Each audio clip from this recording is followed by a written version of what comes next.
Hello, my name is Maddie at Books with Maddie, and today I'm going to be wrapping up the books that I read in September. Okay, September wrap up. Today, I'm just going to be honest with you, it's been a busy day. I've already filmed some stuff today. It's a bit chaotic. Things happening in my life. So, in the spirit of chaos and stress, I'm going to channel my inner peace while making this video. I'm going to try to be as chill and just neutral as possible. I read 14 books in September, which is, I believe, the most amount of books that I've read in a single month this year. I think this is my biggest reading month. I really felt the spirit of reading this month. So how I used to do wrap-ups when I would read a lot of books in a month is kind of just sort them by ratings. So we're going to start with 2-star ratings because there's no 1-star. We're going to start with 2-star ratings and then go up to 5-star. I'm just going to say a very, very brief synopsis of the book and then kind of quick bullet point of thoughts, and that's going to be it. So it's going to be kind of quick moving, and yeah, let's just get started with it. I have notes below my face, that's why I keep looking down. So let's just get into it. We're going to start off with 2 stars.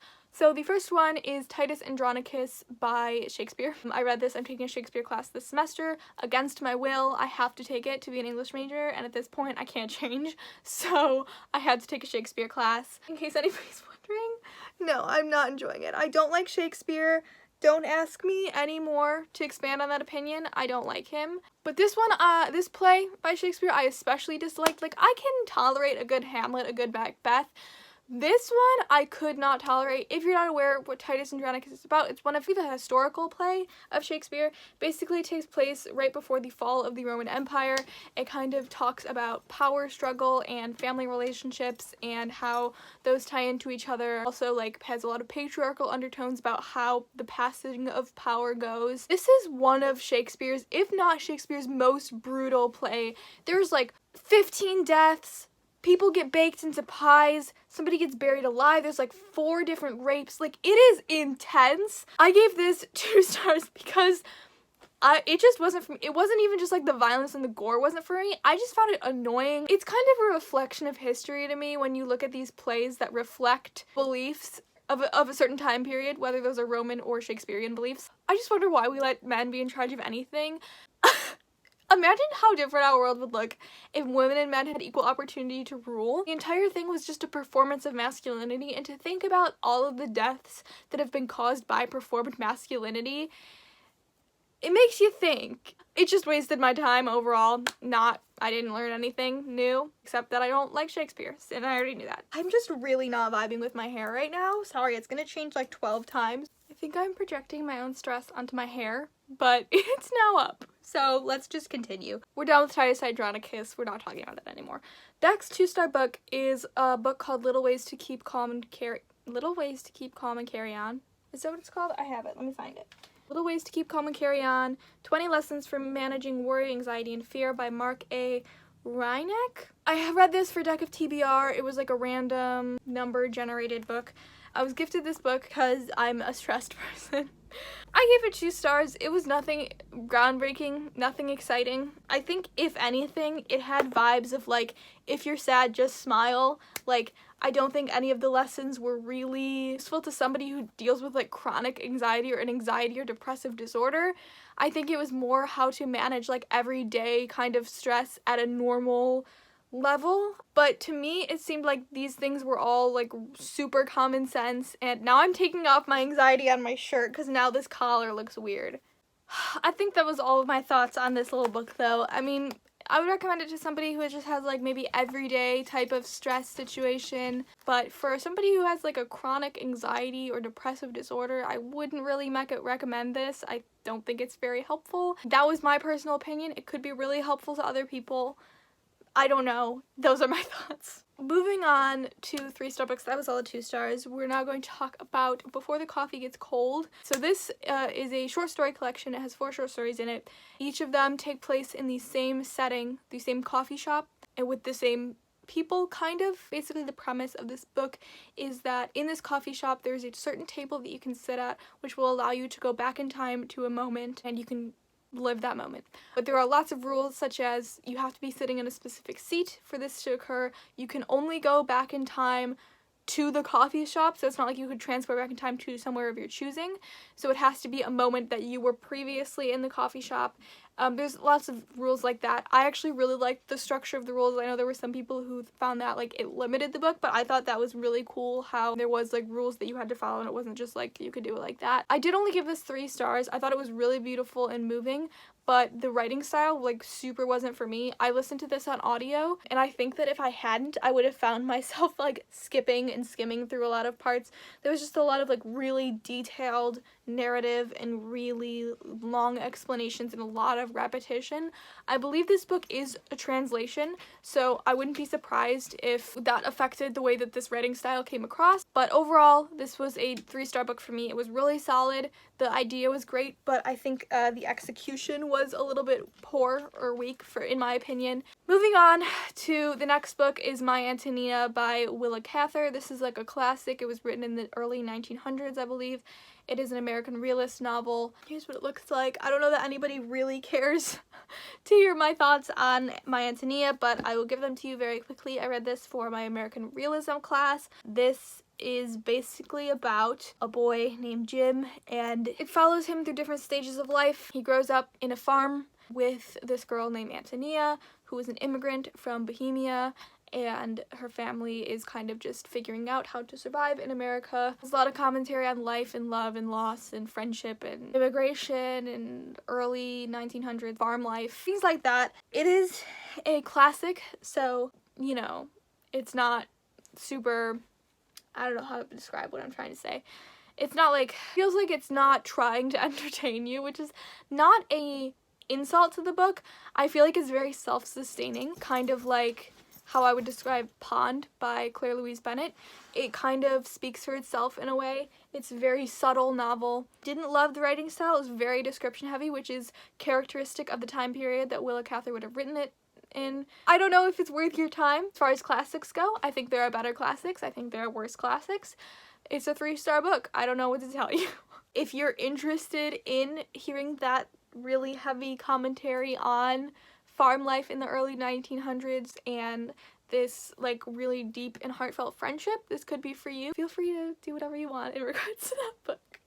The next 3-star book is The Rose Society by Marie Lu. This is the 2nd book in the Young Elite series. I'm very proud because I start a lot of series and I don't continue them. I'm very proud that I got to a 2nd book in a series. This follows a group of teenagers, basically. There was a pandemic. During that pandemic, a lot of people, like children who got it, I believe either died or developed powers or developed some kind of markings. Like the main character has like a scar down her face. Some of it is just like changed pigmentation in the hair. Some of it is like patches like of discoloration on the skin.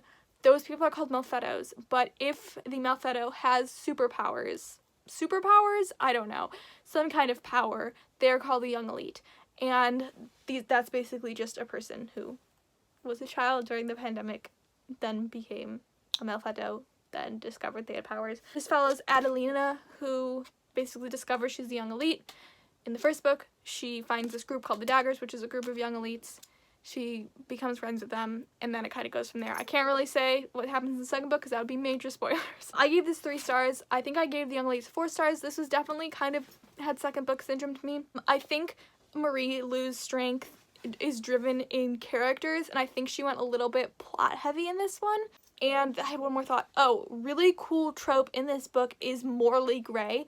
These characters are like the most morally gray characters I possibly have ever read. It is incredible. It has like hero to villain transformations and villain to hero transformations. It's very, very cool, and it's very much unlike anything I've ever read. I would not at all group this into the category of like 2012 YA fantasy. Like, this is next level, as all of Marie Lu's stuff is. I just think in comparison to her other work, this would definitely be on the lower end end. I still would highly recommend this series. I know tons of people who love it, and I do have the third book, so I'm really excited to continue in this series. Okay, next 3-star book, The Merchant of Venice by William Shakespeare, another one that I read for my Shakespeare class. This one I can't even describe. Is it a comedy? Is it a romance? I don't remember. I wouldn't recommend this one either. If you're looking to start Shakespeare, don't start with The Merchant of Venice. Basically follows people who are merchants, and they're super anti-Semitic, which I will talk more about in a second, and they basically just trade things, they make deals together, they break deals, the people fall in love, there's a thingy to win a woman's hand in marriage, there's cross-dressing, it's wild. I found it fairly not exciting. Oh, also, it's badly organized, and this is like a well-known fact about The Merchant of Venice, that this is just like a really weirdly organized play, but I didn't like that. So, also there was way too many characters, and they all had very similar names, and it was very confusing for me.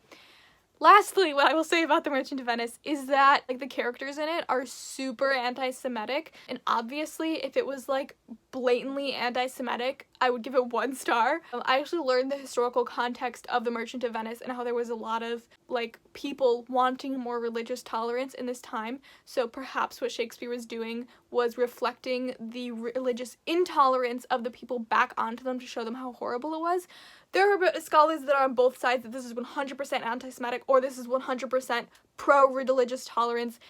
Nobody has really decided what the true intention of it is. If you analyze it kind of through the lens of the historical time period, it would definitely read more like Shakespeare was trying to reflect the religious intolerance of the people back upon themselves in order to cause them to reflect. I'm not a Shakespeare scholar. I don't know. That's my humble opinion. I gave it 3 stars because I don't know the answer. And then the last 3-star book, which this one I really wanted to spend a minute on because I think it's really important, is Life's Work by Dr. Willie Parker.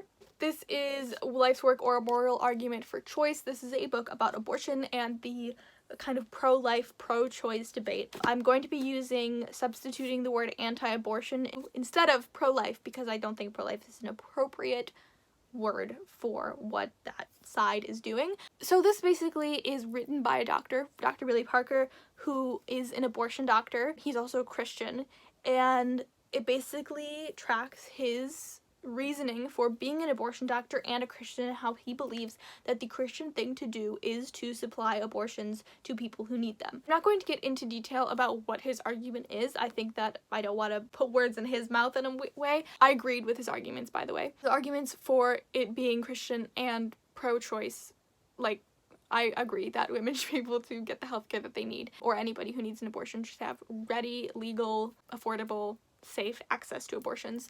There's a lot in here. My criticism of this book, though, is, and I talked about this a little bit in my TBR where I picked this book, is in that this was written by a man, and I was ready to go into the book with no preconceived notions about how this was going to read based on the gender of the person writing it, but I was forced to be confronted constantly with the gender of the person writing this. And I found that very aggravating, very grating at times. This, at several points throughout, turned into a memoir. And it even says that in the description that this is kind of half memoir. I think this should have been marketed very differently for what it's actually doing. I think the parts where it's actually about being pro-choice, it's actually about the morals of being pro-choice, should be, that's it, especially because this is written by a man, and people are going to have different opinions on this, so I'm not saying my opinion is the only opinion that matters, because obviously there are really famous people like Gloria Steinem and Bell Hooks who loved this book. There were certain times in this book where the author would compare himself and his struggles to the struggles of women getting an abortion, and not in the way that just like, oh, because it is written by a black man, so he understands oppression, obviously, and prejudice. Let me just find the quote, because I don't want to put words in his mouth. Basically, what I'm saying is he inserted himself a lot into the situations that he should not have. He compared himself a lot to these women who are getting abortions when he will never and has never had experience to know what it's like to need an abortion. His experience is perhaps closer than any cis man can get, but I felt like it was just too far at certain points, that he was putting himself on this pedestal of heroics. And the truth is, what I went into this book for was not to learn about abortion doctors, and I don't feel like it really helped me, learn about abortion in any way. I wanted to hear the voice of the women who needed abortions, and it just felt like a lot of times that was being talked over. Okay, so I'm just gonna read a quick thing. It was just literally one sentence. As he ended up causing this woman really bad discomfort, he says, "It was traumatic as much for me as it was for her, I think, because I liked her so much and felt deeply that I had failed." That is crossing so many lines to me, to compare his trauma in that moment to hers. I'm not saying it wasn't traumatic for him. I'm just saying that was her body that was being hurt and made uncomfortable and like violated in a way, even if it was consensual. Like, to say that it was as traumatic for him as it was for her is like just so not true. Like, there's no way that that's accurate to the situation at all. And he's saying it's traumatic because he liked her and because he feels like, what he's saying is his feelings got hurt because of what he failed. I just think that there was a lot of stuff like that in the book that I just didn't appreciate, didn't agree with. And I don't want to harp too much on this because I think that the parts where he talked about the science and morals of abortion and got really into the details of it were super educational and really excellently written. So I think this book does have a lot of value in it. And it is a very unique and nuanced way to look at abortion from a Christian perspective, and so I think that's really helpful. But I want to search and find a better, less problematic way of looking at this issue from an author who can possibly relate to that more. And I think this issue, abortion specifically, is an issue, a bodily issue that literally only applies to a subsect of the population, and you really can't cross those things. Like, somebody without a uterus cannot relate to that or that fear. That's my thoughts on this book. My dogs are running. I'm sorry if you hear barking and walking and jingling. They're literally just running around. I'm not at all saying don't read this book. I'm saying these are the problems I found with this book. I think there are probably better. There are probably better. There are probably better. There are probably better. There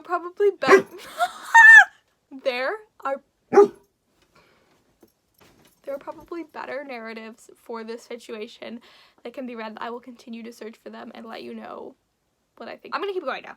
Okay, those are all the 3-star books. We're going on to 4-star books now. One of them is Pond by Claire Louise Bennett. I talked about this in my previous wrap-up, so you can go check that out if you want to go see what I talk about there. I finished this month, but I talked about it last month because I was far enough into it that I could accurately give a rating. And my feelings are the same as my feelings in that one, so you can go check that out if you want to.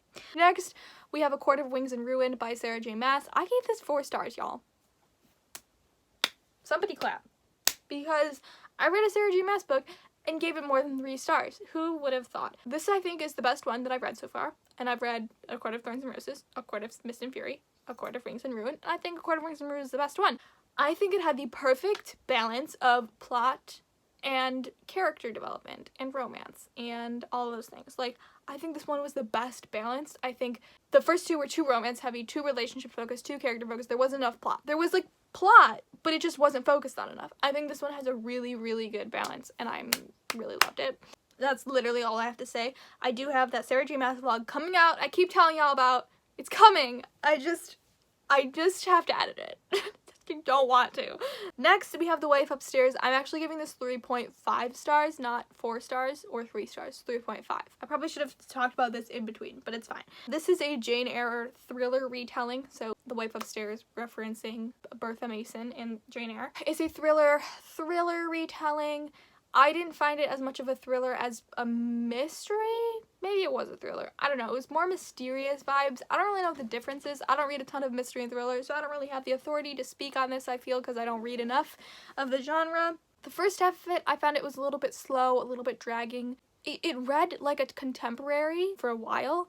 I know that the author, who I believe is named Rachel Hawkins, I don't know, but I know she has previously written a ton of contemporary, so it's actually interesting to see how that history of writing contemporary bled into her writing of thrillers. Never really read a thriller that was like this because it really was relationship focused, so that was really interesting.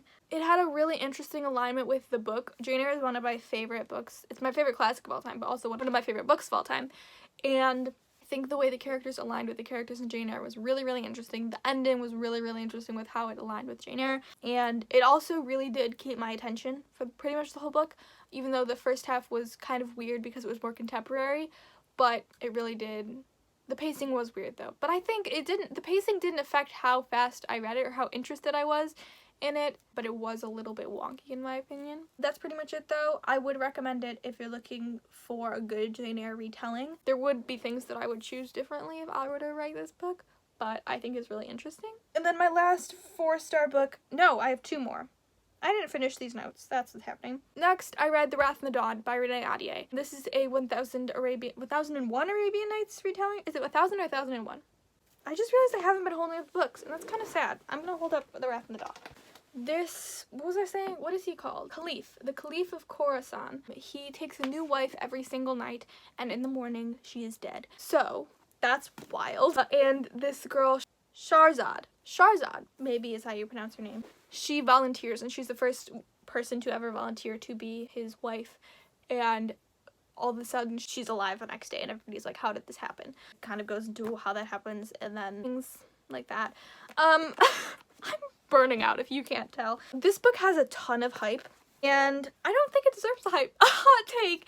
This book wasn't as good as the hype says. I'm sorry. I am going to continue with it. I did give it 4 stars, but I was like expecting so much more. I think there is crazy insta-love in this, which I didn't think people liked, but the insta-love is wild. And also it has Not Like Other Girls vibes. And I think it's a little bit different because she truly is literally not like the other girls who died because she didn't die.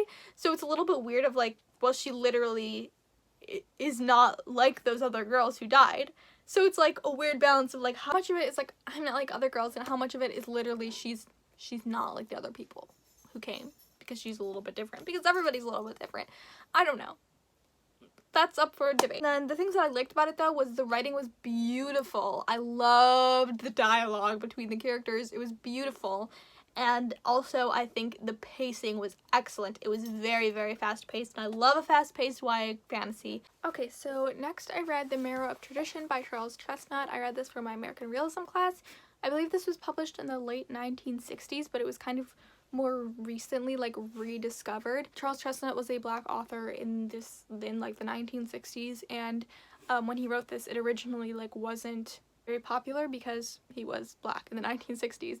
And later it was like there was some kind of movement that was like rediscovering authors who are like gotten the chance to be considered great authors because of racism and sexism and things like that. This book basically takes place in like a small town, and it follows a bunch of different characters who are dealing with different levels of racism, either as people of color or as people who are racist.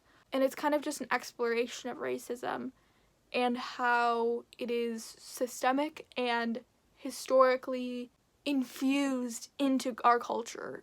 And basically it's incredible, and it's basically like a cry for change. And it's terrible to read that book in modern day because it was a cry for change that didn't happen enough, you know? So it's very moving, it's very intense, and I would really highly recommend it because I found it personally very provocative, one of those words. I believe that is the last 4-star book. No, 5-star books, there's only 2 of them. The first one I'm going to talk about really briefly. It was a reread. Get a Life, Chloe Brown by Talia Hibbert. I've talked about this book an insane amount of times on my channel. This book is perfect and incredible in every single way. Talia Hibbert is one of my, if not my, favorite author of all time. She writes diverse romances, and this one features a plus-size Black woman who has fibromyalgia. I have fibromyalgia. It is a chronic illness, and it is basically just associated with chronic pain. and it was incredible to read about a character who is dealing with the same chronic illness I am.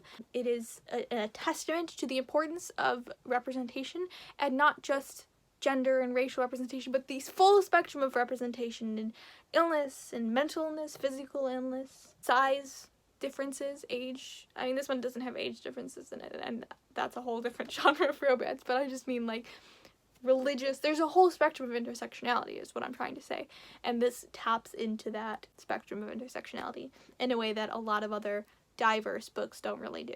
And then The Honeymooners is the other one that I read by Christina Lauren. I loved this book. What can I say? Hello. So my phone has been doing this really fun thing where in the middle of filming, it'll just stop filming my video and will have no indication that it stopped filming. So I won't know until I go to edit and half of my video is gone. That is what happened in this video, and it's what happened in the last video, which was why it was so chaotic, and this has been happening all the time, which is why it's taking me so long to get out videos recently.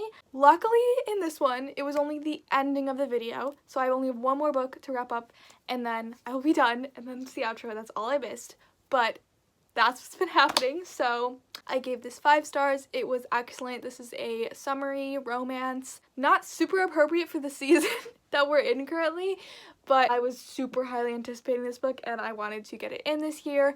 This is about a woman who, her sister is getting married, and at the wedding, everybody gets food poisoned except for her and the groom's brother, who they hate each other. But because the bride and groom are sick, they say to their siblings, why don't you go on the honeymoon in our place? So the groom's brother and the bride's sister go on the honeymoon together, and they hate each other, like, we're gonna spend no time with each other, but then they end up bonding. Fake dating trope, enemies to lovers, amazing banter. It's literally so good. Like, this is one of my favorite Christina Lauren books ever. I really highly recommend it. It's so good. It's totally worth the hype. It's just very cute. That is the last book for this wrap up. I hope you enjoyed this I've been editing this video and it's just gives me anxiety to watch it. So I apologize. I was trying to be calm, but just like everything was causing me anxiety and stress the day that I filmed this. So I apologize for the strange energy, but I do hope you enjoyed it, and let me know what your favorite book that you read in September was. I hope you have a great day. I hope you have a great week, and I hope you have a great life, and I will see you very soon. Bye bye.